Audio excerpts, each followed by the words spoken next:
Hey everybody, John Woolworth here. I'm taking a break this week from our usual travel content to do a much more hands-on DIY air conditioner installation video on our ambulance camper conversion.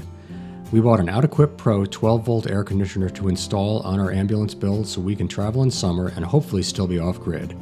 I'll go through the process of installing it and also see how it works once it's finished. So here we go. Are you filming yet? I'm filming. Well, that's good because it's here. Yay! Front door delivery. Okay. Is this a one-person or two-person thing? It's a one-person. Okay, I'll get out of the way. It's a little awkward. I didn't even know it shipped, but it's here. Fantastic. All right. This is our air conditioner, in case you don't know. So.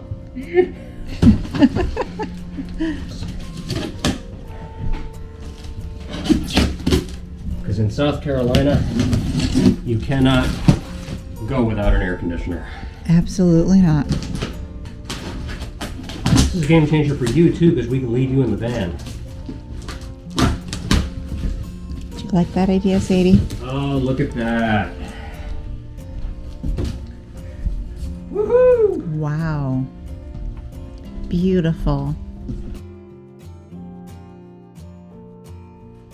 Well, I took the white plastic interior off of the ceiling, and to my unpleasant surprise, in overbuilding everything like they do in here, the whole ceiling is insulation, but below that is a sheet of aluminum that covers up all of the structural work inside of it. So I'm going to have to cut through that in order to install the air conditioner before I can even get to the ceiling.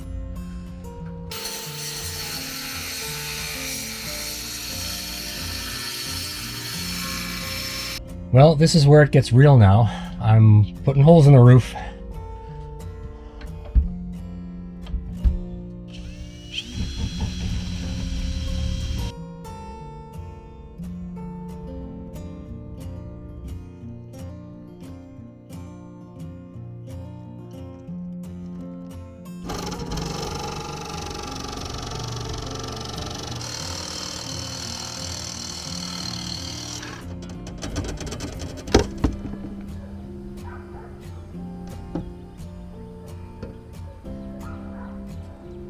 There it is.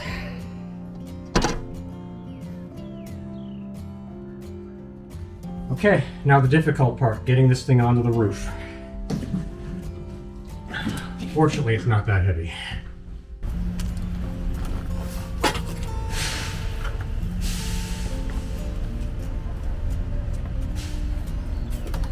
Try to lift it to you. All right. How's it going up there? It's going very well. It's up here. It's up here.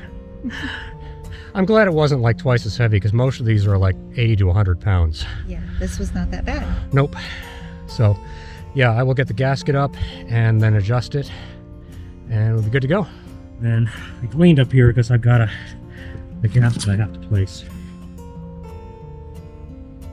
And it's really weird because they folded it when they sent it, so you gotta like kind of unfold it, you know? Which is a little annoying, but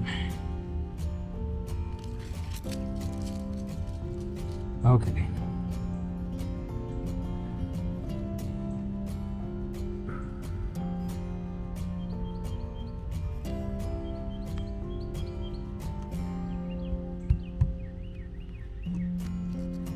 Wow, that really Sticks instantly. That sticks.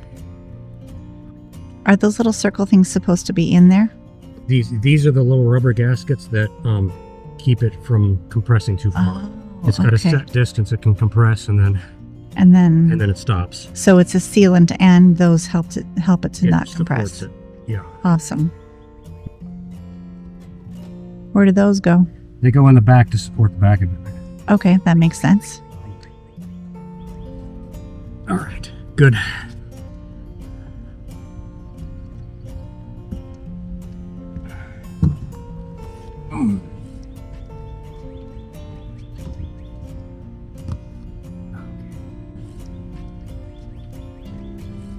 There, it's in place. Okay, what happens with this cord? The cord has to go through a hole and another hole I have to make on the roof. Okay. So. Down to the electrical. Yes. Got it. Which means I Okay. have to cut a pretty significant hole to fit that thing through there. Now I've just got to screw in the bolts here that will cinch it down to the roof material. Then on those bolts go these brackets that cinches it down to the roof, and once I got those bolted on, it'll be nice and secure.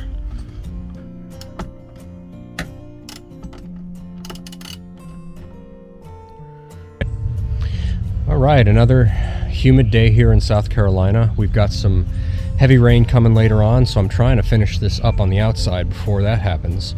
I'm at the point now where I can put the hole in the roof for the power cord, because once that's done, everything else I can do inside the camper. So anyway, that's what we're working on right now. I've got to measure out where that power cord needs to go, where it's not going to be obvious inside, and then we're going to cut it in from the roof. I did fish through and pull the cord from the other end yesterday, but I need to get it to go through back behind the cabinets here where it's not going to be obvious. So I need to measure out where that's going to go. The installation so far has been pretty easy.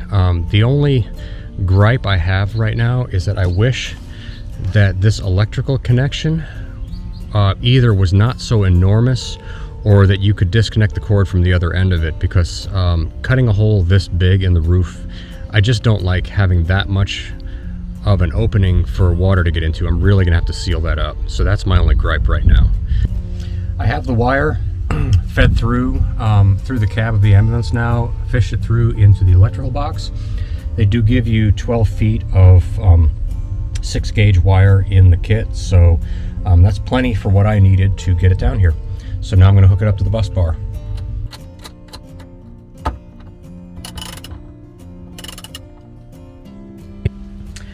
All right, I am ready to hook this thing up and see if it works.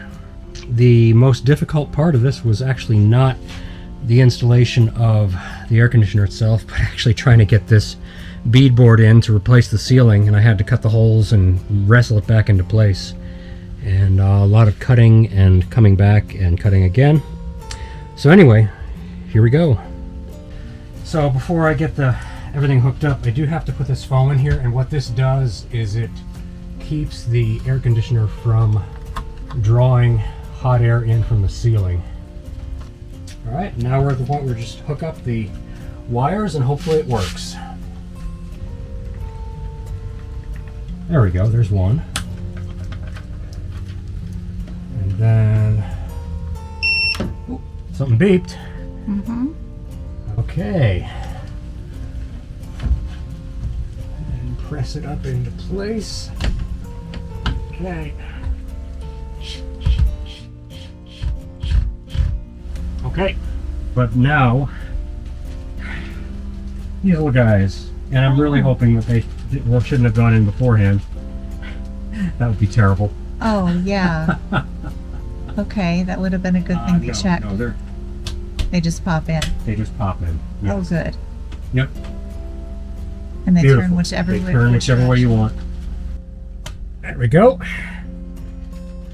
Overall, every part of this installation has been fairly simple and straightforward. Yeah, the hardest part has just been getting it ready. I mean, you know, getting the ambulance ready for it. Yeah, that looks fantastic. And oh wow, that feels amazing. It is very cold. That is.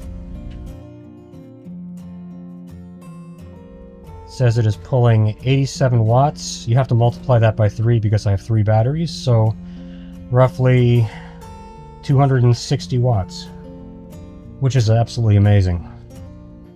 We've got the air conditioning hooked up now. Seems to be working properly.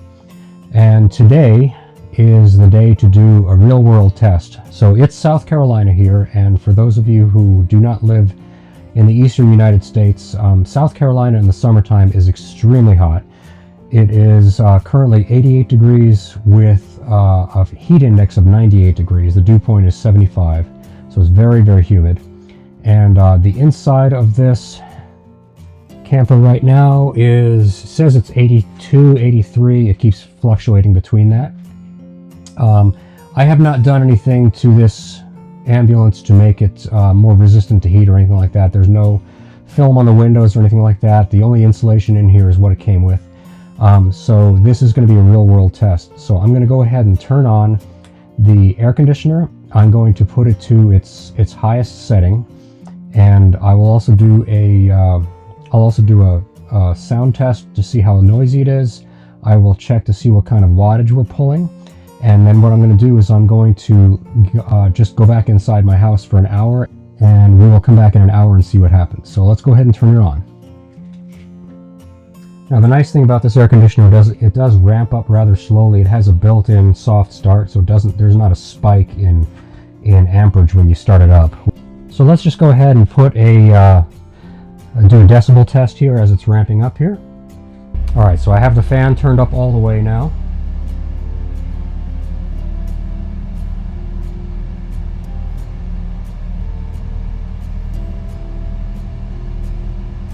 And it's hovering around 60 decibels. All right, I've got it on maximum cool right now, and our wattage that we're pulling is about right around 675, 680 watts on the maximum setting. It's now been an hour, and I'm back out here, and where we started with, I think we said 83 degrees, it is now 75 according to the ambulance thermometer that's in here already. The heat index is now up to 101. The temperature has gone up outside. The camper is in full sun right now. So I think that's pretty acceptable as far as I'm concerned. Just check the wattage. We're running about 600 watts right now. It settled in a little bit lower once it got running. Hey everybody, Future John here, butting in on this section of the video. I decided after the previous section that we were just talking about to go ahead and continue the experiment and do more of a real world kind of thing where you're running your air conditioning more efficiently. So I turned it down a bit and went to the beach for a couple hours and came back now, and it is now it's now in the 90s outside. The heat index is 102, and so running the air conditioning at about half power, I just wanted to see what kind of temperature it would maintain with us being gone. So after being gone for about 2 hours, it is 79 degrees in the camper here, and it is still pretty comfortable. We're running about 360 watts off the batteries right now, so that would obviously last for a lot longer than if you were running it at full blast, 600, 650 watts. So that's where we're at now, and now back to past John. I find that when it's not on the full power, it tends to maintain at about 300 watts, which is fantastic, but right now I've just got it on the absolute highest setting possible, highest fan, highest cooling. So that's where we're at right now. It keeps it very comfortable in here, and with 750 watts of solar, that will more than maintain the air conditioning and the batteries, and even still be able to give us some charge. So what are my thoughts on the OutequipPro 12 volt air conditioner? Well, starting with the installation was very easy. It goes into the standard 14 by 14 inch hole, so if you're replacing a vent fan, it will go right in. It will also fit in a hole that's smaller as well, down to 14 by 9.5, so if you're cutting it yourself, which I was, it makes it a lot easier. It came with all the hardware I needed to connect it up. My only gripe was the size of the connector, for which I had to cut an access hole that was larger than I would have liked. Other than that, the installation was very easy. As far as who this air conditioner is for, let's start with who it's probably not for. If you have a large RV or a poorly insulated one, or if you have a converted bus or schoolie that's not well insulated, this probably isn't for you. It blows plenty of cold air, but not enough to overcome the inevitable heat incursion of a metal box with a lot of windows. It's probably also not for people who don't care about how much power they're drawing, like if you're camping in an RV park. In that case, just get an inefficient air conditioner that blows a lot of cold air. So who is this for then? Well, in my opinion, this is great for people who want to camp off-grid. For an ambulance build or a small RV, this is just about perfect. It's super efficient. The maximum wattage I ever pulled was right at about 700 watts, and it didn't stay there very long. Once I get my solar setup finished, I should be able to run this air conditioner during the day, and on a sunny day be able to recharge my batteries at the same time I'm running it. There's just no way I could have done that with a 110 volt air conditioner running off the inverter. It's also a very quiet air conditioner. I'll just say in finishing that these are my own opinions. I was not sponsored by OutequipPro, and they didn't send me a free unit. If you enjoyed this video, please give us a like and subscribe if you haven't already. Also, feel free to leave comments and tell us your own experience with air conditioning your ambulance, build, or camper. So until next time.